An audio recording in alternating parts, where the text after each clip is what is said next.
अस्सलामु अलैकुम वरहमतुल्लाहि वबरकातुहू। आज हम इस वीडियो में देखेंगे अबाउट वॉल्यूम। ठीक है, वॉल्यूम के रिलेटेड जितने भी पॉइंट्स हैं ना वो सारे मैं इस वीडियो में कवर करूँगा।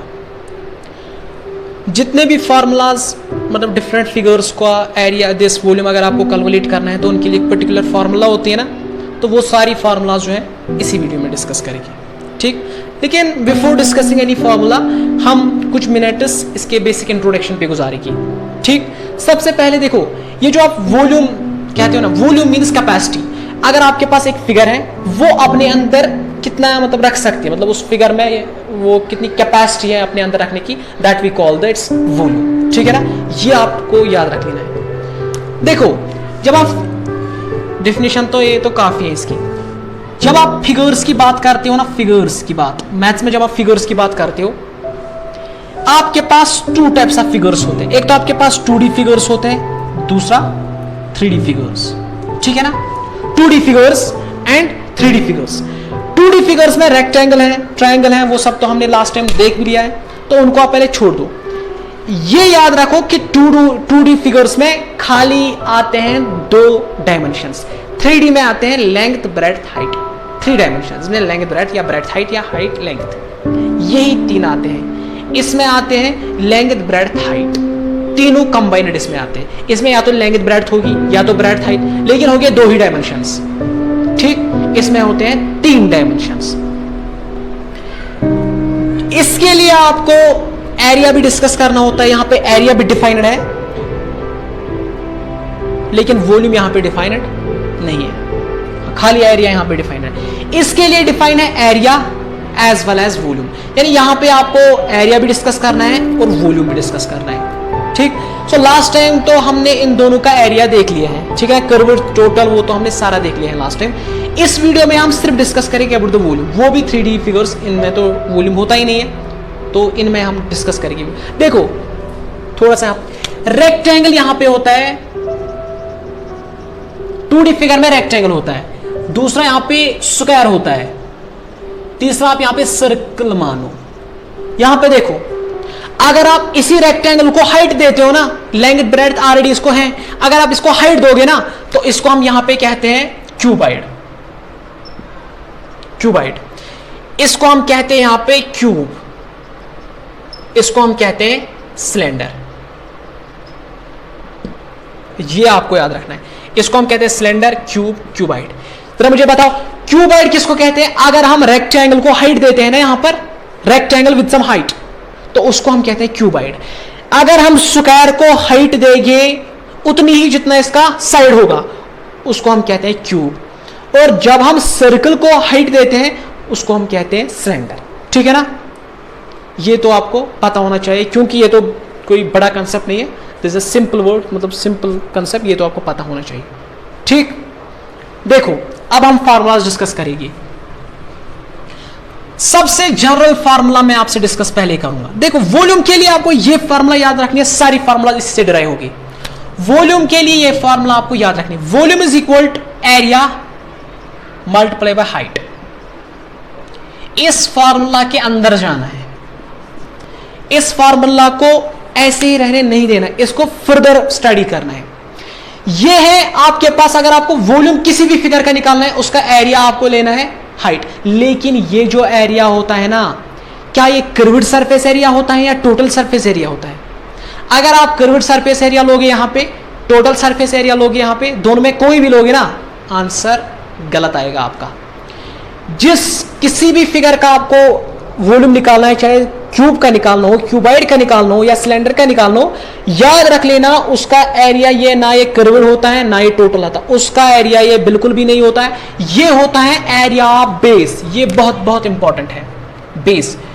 जो आपके पास जो भी आपके पास फिगर है उसकी जो बेस होगी ना, बेस, उसका आपको अगर एरिया निकालोगे, अगर आप उसका एरिया निकालोगे ना, उसको मल्टीप्लाई करोगे हाइट से, आपके पास आ जाएगा वॉल्यूम ऑफ दैट फिगर जो आपने ली है। ठीक, देखो एग्जांपल के तौर पर मैं यहां पे आपसे डिस्कस करूंगा first figure, that is about the cube. पहले हम क्यूब के बारे में समवट डिस्कस करेंगे। देखो क्यूब, इसकी लेंथ मान लो आप L है, दिस A है।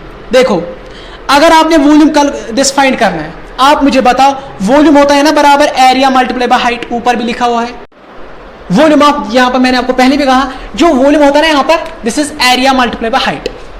लेकिन ये एरिया बेस का होता है, एरिया बेस। मैंने आपको पहले भी कहा, यहां पे जो क्यूब में जो बेस होती है ना, बेस होते हैं in the form of square, ये आपको पता होना चाहिए। मैंने पहले भी कहा आपको, यहां पे जो ये दिस क्यूब होता है ना, इसकी जो बेस होती है दैट इज स्क्वायर। अगर यहां पे जो एरिया है, ये किसका एरिया है? बेस का। बेस क्या है? स्क्वायर। सो यहां पर ये एरिया ऑफ स्क्वायर है, क्या होता है? Side square multiply by height. Height क्या है? A. So volume is equal to A cube.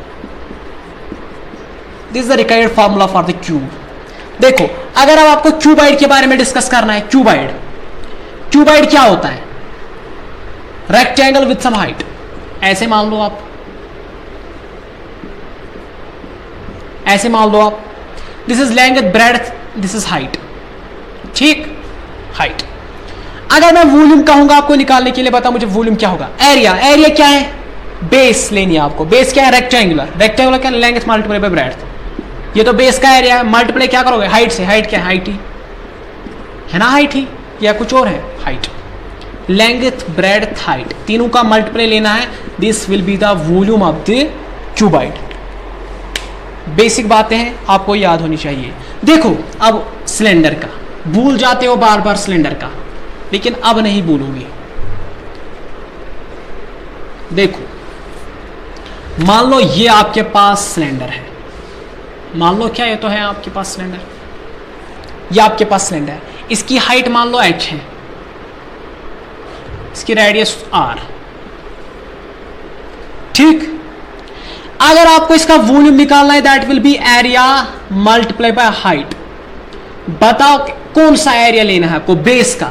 यहां पर जो सिलेंडर की बेस होती है that is in the form of what? That is in the form of circle. ये आपको याद रख लेना है। जो यहां पर जो ये सिलेंडर होता है ना, इसका जो बेस का एरिया होता है वो मैंने आपको ऑलरेडी पढ़ा है। क्यों? क्योंकि ये in the form of cylinder है, दिस सर्कल है, सर्कल का मैंने पढ़ा है ना। बताओ फिर वॉल्यूम किसके बराबर? बेस का एरिया। बेस का एरिया क्या है? सर्कल। सर्कल का एरिया क्या होता है? पाई आर स्क्वायर। हाइट क्या है? h। So volume equal to pi r square h। ये आपके पास जो आता है, this will be the volume of cylinder. इसमें आपको कंफ्यूजन नहीं होना चाहिए, सब बेसिक। ये तो बेसिक बातें हैं, मैं आपसे कह रहा हूं। अब हम बात करेंगे अबाउट द कून के बारे में हम बात करेंगे थोड़ा सा, ठीक है ना। कून के बारे में हम बात करेंगे। देखो आप कून के बारे में,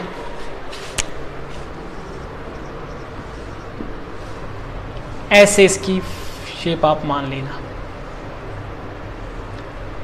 कून पर आप फोकस कर लेना।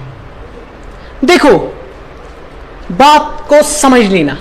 ये आपके पास, अगर आप इस सर्कल को सीधे हाइट देते हो, इसको हम कहते हैं सिलेंडर।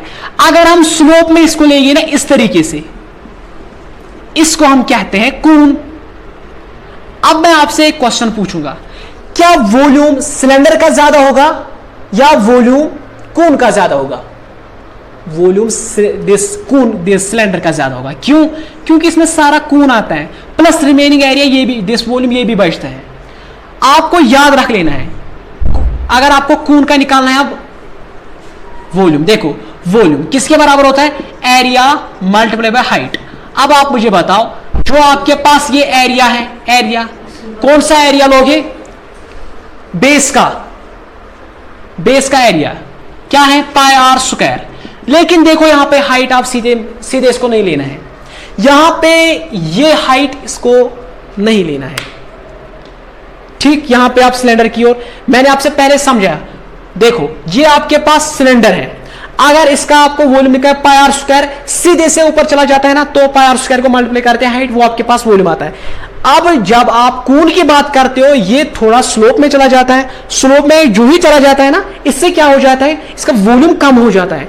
कितना कम हो जाता है? सिलेंडर से 3 गुना कम।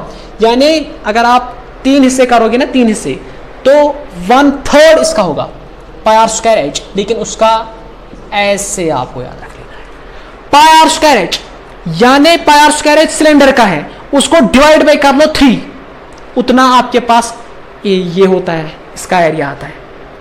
ठीक, अगर आपको ये height, this is H, now H यहां पे डालो, आर यहां पे डालो, यहां पे आपके पास आंसर आ जाएगा, this the volume of cool.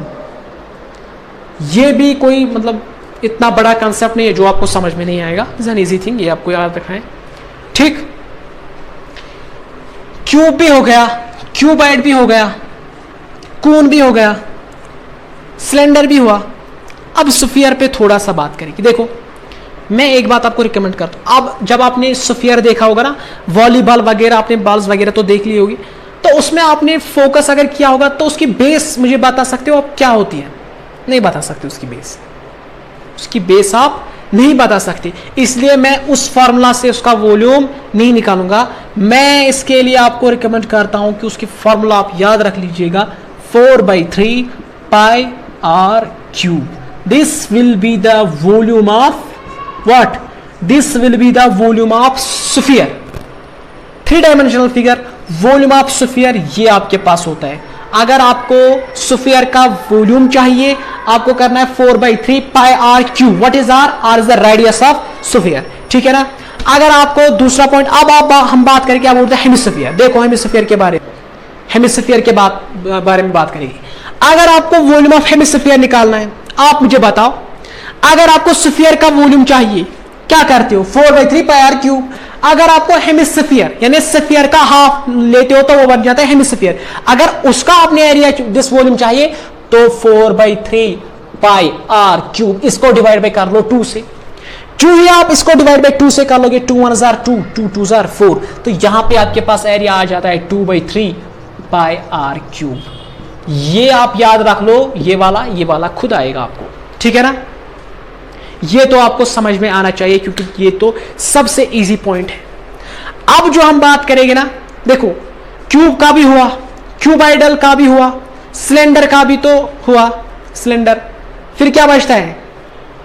कून का भी, और बचता है स्फीयर, वो भी हेमिस्फीयर, वो भी हमने खत्म किया।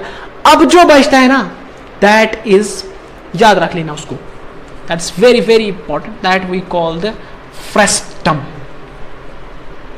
फ्रेस्टम ऑफ कून, फ्रेस्टम। देखो मैं सीधे वॉल्यूम की फार्मूला नहीं बताऊंगा आपको, डिस्कस करेगी थोड़ा इसकी फार्मूला। और फ्रेस्टम क्या होता है? सबसे पहले वही, स्फीयर को जब आप आधा काटते हो बन जाता है हेमिस्फीयर। अगर आप काम एक करोगे ना, ये आपके पास एक कून था, सिर्फ स्फीयर को ही काट सकते, हम इस कून को यहां पे काट देगी, चाहे हाफ में, ऊपर, कहीं पर भी, तो यहां पर जो ये फिगर बनता है ना, ये फिगर जन्म लेती है, ये फिगर, ये, इसको हम जो कहते हैं, this we call the R1। यहां पर 2 रेडियस सब है, R1 एंड R2। ये फुल्ली फोकस्ड रहना है, दिस इज हाइट, यहां पे ये हाइट है। देखो मेरे पास कून था, मैंने उस कून को क्या किया, मैंने उसको काटा, क्या हाफ में काटा, मेरी मर्जी, जहां पे भी काटा लेकिन काटा, ठीक। जब मैं उसको काटता हूं ना, चलो मैंने इसको यहां पे काटा, जो ही मैंने यहां पे काटा तो एक नई फिगर बन जाती है यहां पे। इसको जो हम नाम देते हैं, इसको हम कहते हैं फ्रेस्टम। यहां पे लिख के रख लेना, ये दिस वी कॉल द फ्रेस्टम। इसको हम फ्रेस्टम कहते हैं, इसको हम कहते हैं कून। कून को जब ऊपर से काटते हैं वो बन जाता है फ्रेस्टम। इसका वॉल्यूम था 1/3 पाई आर स्क्वायर एच। इसका वॉल्यूम कम होता है सिलेंडर से, क्यों? क्योंकि ये जो ऊपर चला जाता है, जब ऊपर चला जाता है तो ये स्लोप जाता है ऊपर ऐसे, तो इसका वॉल्यूम कम बने 1/3 pi r square h. So इसका volume 1/3 pi r square h, ये तो आपको पता ही है। यहां पे भी आप यही लिखते 1/3 पाई आर स्क्वायर एच, लेकिन आर के बदले में आप यहां पे क्या लिखोगे, ये कंफ्यूजन कर रहा है, ये आपको कंफ्यूजन क्रिएट कर रहा है ना।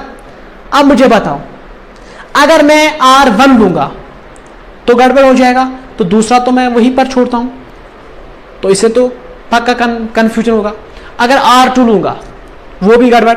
मैं क्या करूंगा, मैं volume, this is equal volume equal 1/3 pi, r को छोड़ो, यहां पे एच लूंगा, यहां पे एच लूंगा, ठीक।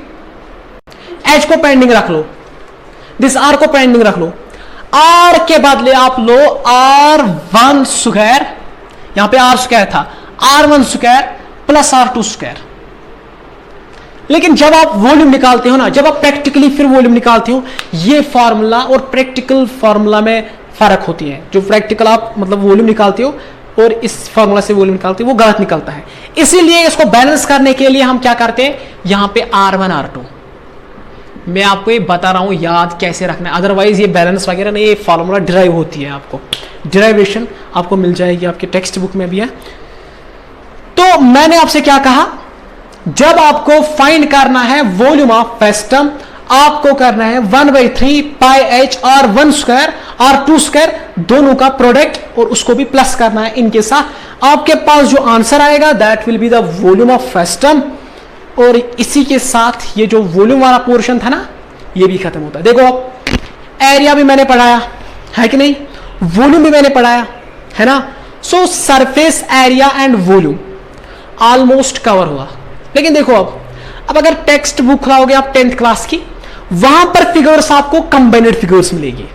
वहां पर वो आपको नहीं कहेगा this is cylinder, this is this, वो आपको कहेगा हेमिस्फेरिकल टॉप है, कुछ और है। देखो फॉर एग्जांपल कहेगा इस तरीके से, वो कहेगा ये आपके पास एक हेमिस्फीयर है, हेमिस्फीयर, इसमें आपने क्या किया, ऊपर से इसको, इसी में आपने एक सिलेंडर रखा, इस पे आपने एक सिलेंडर रखा,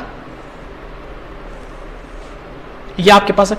find the surface area of this, find the volume of this, इसका वॉल्यूम निकालना है सिलेंडर का, इसका वॉल्यूम निकालना है, दोनों को प्लस करना है, आंसर। कर्व्ड सरफेस एरिया के लिए मैं आपको ट्रिक बताऊंगा नेक्स्ट वीडियो में, इसमें आप ये वॉल्यूम की बात है ना, इसलिए मैं सिर्फ वॉल्यूम के लिए बता रहा हूं। तो कंबाइंड फिगर्स का आपको आएगा, जब आप 3 फिगर्स हो गए, 4 हो गए, 5 हो गए, क्या करना है आपको, कुछ भी नहीं करना है आपको, सिर्फ ये बात याद रखना है, ये एक फिगर है, ये दूसरी फिगर है। कंबाइंड फिगर्स में एक एक फिगर को आप अलग अलग से निकालोगे, लास्ट में सारे को प्लस करोगे, that will be the answer. ठीक है ना। तो इस वीडियो में इतना ही, अब नेक्स्ट वीडियो में मिलेंगे। Thank you.